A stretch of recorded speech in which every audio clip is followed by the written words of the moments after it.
Mən Sərvan Heydərov 1975-ci ildə Zərdab rayonunun Ağabağı kəndində anadan olmuşam. Gəndəbil kənd orta məktəbində təhsil aldım.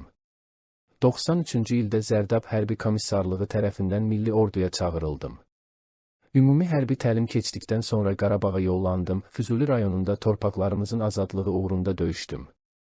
Qardaşım Məmməd Tağı da Qarabağ müharibəsində iştirak etmiş, döyüşlərdə ağır yaralanmış və qazi olmuşdur. 1993-cü ildə Füzuli rayonunun Aşağı Əbdürrəhmanlı kəndi istiqamətində döyüşlər davam edirdi. Kənd Ermənistan silahlı qüvvələri tərəfindən işğal olunmuş və 6 ay ərzində tamamilə dağıdılmışdı. 1994-cü ilin yanvar ayında Aşağı Əbdürrəhmanlı kəndini işğaldan azad etdik. Kəndin azad edilməsi uğrunda gedən döyüşlərdə igid Azərbaycan oğulları şəhid oldu.